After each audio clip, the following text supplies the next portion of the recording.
आकाशवाणी भोपाल से प्रस्तुत है प्रादेशिक समाचार।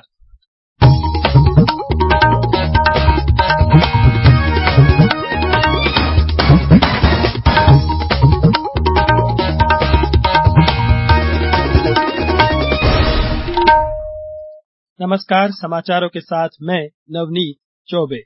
सबसे पहले मुख्य समाचार। प्रधानमंत्री नरेंद्र मोदी के 27 जून को भोपाल आगमन की तैयारियां लगभग पूरी। मुख्यमंत्री ने शहडोल में लिया व्यवस्थाओं का जायजा। देवास जिले की विद्युत अधोसंरचना को मजबूत करने और विद्युत हानि को कम करने के लिए 248 करोड़ रुपए की योजना को मंजूरी। प्रदेश के क्रिस्प के द्वारा विकसित ब्लॉकचेन तकनीक से हरियाणा स्कूल शिक्षा बोर्ड के डिजिटल सर्टिफिकेट बनेंगे और प्रदेश में मानसून ने दी दस्तक। अगले 24 घंटों के दौरान रीवा, शहडोल और नर्मदापुरम संभाग में भारी बारिश की चेतावनी। अब समाचार विस्तार से। प्रधानमंत्री नरेंद्र मोदी के 27 जून को प्रदेश के दौरे की तैयारियां लगभग पूरी कर ली गई है। श्री मोदी के भोपाल आगमन को लेकर सुरक्षा व्यवस्था चाक-चौबंद है। प्रधानमंत्री जहां से निकलेंगे उन रास्तों को बैरिकेडिंग कर ट्रैफिक को डायवर्ट किया गया है। पुलिस के वरिष्ठ अधिकारियों के साथ 500 पुलिस जवान सुरक्षा में तैनात रहेंगे। इस दौरान प्रधानमंत्री नरेंद्र मोदी वंदे भारत ट्रेन का शुभारंभ करेंगे। इसको देखते हुए रेलवे स्टेशन पर भी कड़ी सुरक्षा व्यवस्था की जा रही है। प्रधानमंत्री के आने से पहले सुरक्षा व्यवस्था को लेकर अधिकारियों ने सभी मोर्चों को लेकर पूरी सतर्कता के साथ रिहर्सल की है। उधर शहडोल में प्रधानमंत्री के दौरे को देखते हुए लालपुर हवाई पट्टी और पकरिया गांव को एसपीजी ने अपने नियंत्रण में ले लिया है। यात्रा की तैयारी का जायजा लेने मुख्यमंत्री शिवराज सिंह चौहान आज शहडोल पहुंचे। उन्होंने दोनों स्थानों का दौरा किया। मुख्यमंत्री ने बताया कि लालपुर हवाई पट्टी पर प्रधानमंत्री बड़ी जनसभा को संबोधित करेंगे। साथ ही 17 राज्यों के लिए sickle cell anaemia mission 2047 launch करेंगे। आयुष्मान भारत योजना के तहत आयुष्मान कार्ड का वितरण काम शुरू होगा। इसी दिन रानी दुर्गावती गौरव यात्रा का समापन भी होगा। मुख्यमंत्री ने बताया कि प्रधानमंत्री पकरिया गांव में स्व सहायता समूह की महिला सदस्यों से बात करेंगे। साथ ही कुछ महीनों पहले लागू हुए पैसा एक्ट को लेकर प्रधानमंत्री की ग्रामीणों से चर्चा होगी। जनजातीय समाज के लोगों से बातचीत करने के साथ फुटबॉल खेलने वाले ग्रामीण इलाकों के खिलाड़ियों से प्रधानमंत्री नरेंद्र मोदी मिलेंगे। प्रधानमंत्री नरेंद्र मोदी ने आज मिस्र के राष्ट्रपति अब्देल फतेह अल सीसी से मुलाकात की और दोनों देशों के बीच रणनीतिक भागीदारी को और सुदृढ़ करने के तौर तरीकों पर चर्चा की। दोनों नेताओं ने आपसी व्यापार, निवेश, ऊर्जा संबंधों तथा आम जनता के आपसी संपर्क सुधारने पर भी विचार विमर्श किया। बैठक के दौरान श्री मोदी और श्री सीसी ने काहिरा में एक समझौता ज्ञापन पर भी हस्ताक्षर किए। मिस्र के राष्ट्रपति ने प्रधानमंत्री को अपने देश के सर्वोच्च सम्मान ऑर्डर ऑफ द नाइल से सम्मानित किया। इसके बाद श्री मोदी हेलियोपोलिस युद्ध स्मारक गए, जहां उन्होंने उन भारतीय सैनिकों को श्रद्धांजलि अर्पित की जिन्होंने प्रथम विश्व युद्ध के दौरान अपना सर्वोच्च बलिदान दिया था। श्री मोदी अल हकीम मस्जिद भी गए और इमामों से मुलाकात की।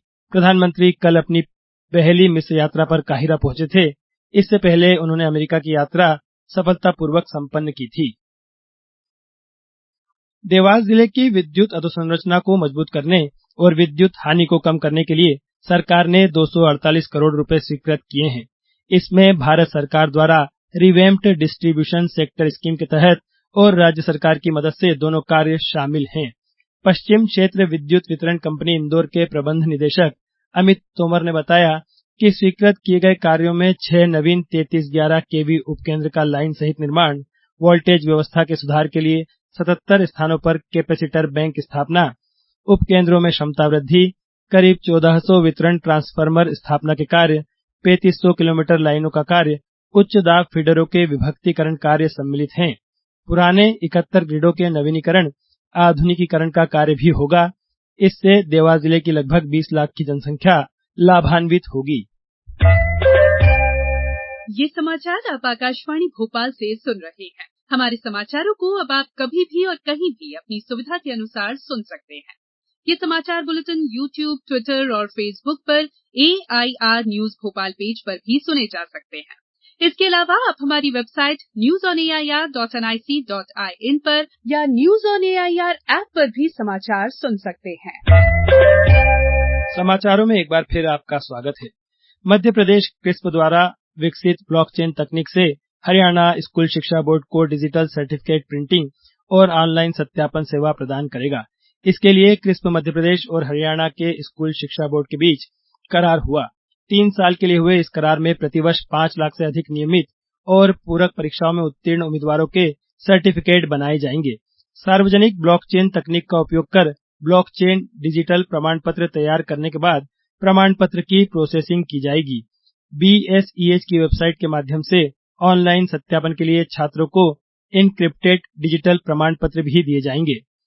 क्रिस्प के प्रबंध निदेशक डॉक्टर श्रीकांत पाटिल ने बताया कि हरियाणा सरकार के साथ अपनी तरह की यह अनोखी पहल है, जिसमें छात्रों की बेहतरी के लिए क्रिस्प द्वारा विकसित ब्लॉकचेन तकनीक का उपयोग किया जा रहा है। भविष्य में हम भारत के विभिन्न राज्यों के साथ भी काम करेंगे।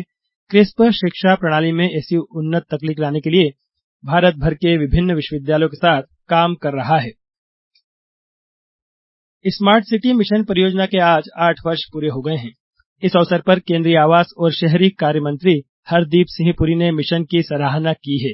एक ट्वीट में उन्होंने लोगों को शुभकामनाएं देते हुए कहा कि 1,80,000 करोड़ रुपए लागत की प्रधानमंत्री की यह अग्रणी परियोजना शहरी क्षेत्र के लिए महत्वपूर्ण है। उन्होंने कहा कि अब तक पूरी हो चुकी 5,800 से अधिक परियोजनाओं ने शहरी क्षेत्र का परिदृश्य बदल दिया है और इसमें देश के नागरिकों का जीवन सुगम बना है। प्रधानमंत्री नरेंद्र मोदी ने स्मार्ट सिटी मिशन की शुरुआत 25 जून 2015 को की थी। इस मिशन का उद्देश्य शहरों में ऐसी सुविधाओं और बुनियादी ढांचे को बढ़ावा देना है, जिससे नागरिकों का जीवन गुणवत्तापूर्ण हो और उन्हें स्वच्छ और बेहतर वातावरण उपलब्ध हो। प्रदेश में मानसून ने दस्तक दे दी है। अगले 5 दिनों में मानसून के पूरे प्रदेश में सक्रिय होने की संभावना है। मौसम वैज्ञानिकों का कहना है कि मानसून तेजी से आगे बढ़ रहा है। प्रदेश के सभी जिलों में मौसम बदला सा रहेगा। कहीं तेज तो कहीं हल्की बारिश हो सकती है। इसके अलावा तेज हवा चलने का अनुमान भी है। पिछले 24 घंटे में प्रदेश भर में बारिश का दौर जारी रहा। मंडला से मानसून ने प्रवेश किया। इसके बाद सिवनी, बालाघाट, डिंडोरी, अनूपपुर, सिंगरौली जिलों में मानसून आगे बढ़ा। अगले 24 घंटों के दौरान रीवा, शहडोल और नर्मदापुरम संभाग में भारी बारिश की चेतावनी दी गई है। विभाग के अनुसार बंगाल की खाड़ी में साइक्लोनिक सर्कुलेशन बना हुआ है।